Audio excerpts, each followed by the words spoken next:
मैंने तुम्हें पहले ही कहा था कि मुझे अभी चाहिए, अभी के अभी। तुम ठीक तो हो ना? अयान ने मेरी आंखों में झांकते हुए पूछा। यार, कहानी सुन के चैनल सब्सक्राइब कर दो। जैसे भी हो, सब्सक्राइब के बटन पर क्लिक करो। हाँ, मैं ठीक हूँ, मैंने जबरन मुस्कुराते हुए कहा।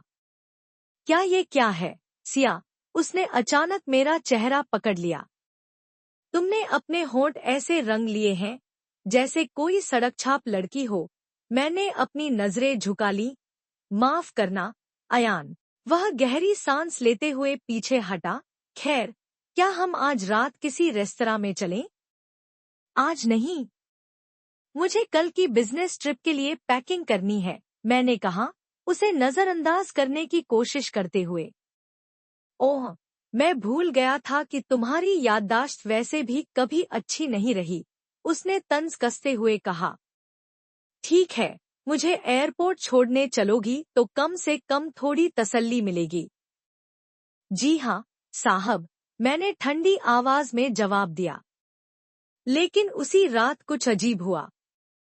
मैं आधी रात को बिस्तर पर करवट बदल रही थी जब अचानक मेरी आंख खुली। मुझे लगा जैसे कोई मेरे बहुत करीब खड़ा है। हल्की चांदनी में मैंने देखा, वह मेरा ड्राइवर करण था। क्या कर रहे हो तुम यहाँ? मैंने घबराते हुए पूछा। उसने धीरे से मुस्कुराते हुए कहा, तुम बहुत खूबसूरत लग रही हो, सिया। ये गलत है। मेरा पति इस कमरे में सो रहा है, मैंने गुस्से से फुसफुसाते हुए कहा। गलत तो ये है कि तुम्हारा पति तुम्हारी कद्र नहीं करता, उसने मेरी ओर बढ़ते हुए कहा। करण, बाहर जाओ। मैं हड़बड़ा कर उठी, मेरी सांसें तेज हो रही थी। क्या हुआ? अयान ने करवट बदलते हुए पूछा। कुछ नहीं, बस एक बुरा सपना था, मैंने झूठ कहा। तो लाइट बंद कर दो और सोने दो मुझे, उसने ठंडे स्वर में कहा। सुबह, जब मैं करण के साथ एयरपोर्ट जा रही थी, उसने अचानक कहा, आपको कुछ दिखाना चाहता हूँ, मैडम। क्या? मैंने संदेह से पूछा। बस देख लीजिए, फिर फैसला खुद कर लीजिए, उसके स्वर में एक अजीब दृढ़ता थी। मैं असमंजस में थी, लेकिन मैंने हामी भर दी। हम एक होटल के बाहर रुके। मेरी धड़कनें तेज हो गई। ये क्या है? मैंने पूछा। अंदर चलिए, उसने दरवाजा खोलते हुए कहा। मुझे विश्वास नहीं हो रहा था कि मैं ये कर रही थी, लेकिन मेरे अंदर एक अजीब बेचैनी थी। जैसे ही मैंने होटल के कमरे का दरवाजा खोला, मेरी आंखें चौड़ी हो गईं। अयान किसी और लड़की के साथ था, किसी अजनबी के साथ, जो उसकी बाहों में लिपटी हुई थी।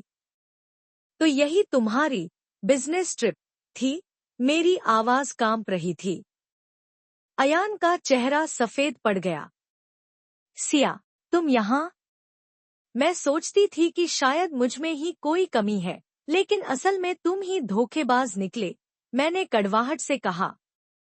अचानक करण मेरे पास आया और बोला, अब सब कुछ साफ हो गया, मैडम। हाँ, अब मुझे सब समझ आ गया, अयान गुस्से से चिल्लाया। तुमने मुझे फंसाने के लिए यह सब प्लान किया था, करण। फंसाने की जरूरत नहीं थी, तुम पहले से ही पकड़े जाने के लिए तैयार बैठे थे, करण ने शांति से जवाब दिया। सिया, देखो, हम इस बारे में बात कर सकते हैं, नहीं?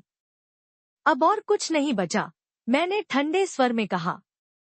डाइवोर्स के बाद सब कुछ आधा आधा होगा। और हाँ, करण अब मेरे साथ चलेगा। क्या? तुम मुझे छोड़ रही हो? अयान का चेहरा हक्का बक्का था। हाँ, अब ये कार भी मेरी है, तो गेट आउट, मैंने दृढ़ता से कहा। करण ने दरवाजा खोला और अयान को बाहर धक्का दे दिया। करण ने मेरी ओर देखा और हल्की मुस्कान के साथ पूछा, अब कहाँ चलना है, सिया? एक रेस्तरां, मैंने मुस्कुराते हुए कहा। एक टेबल 2 लोगों के लिए, और हाँ, अब से मुझे मैडम मत कहना। जैसा आप कहें, सिया, उसने मुस्कुरा कर कहा। उस दिन पहली बार मुझे लगा कि मैंने सही फैसला लिया है।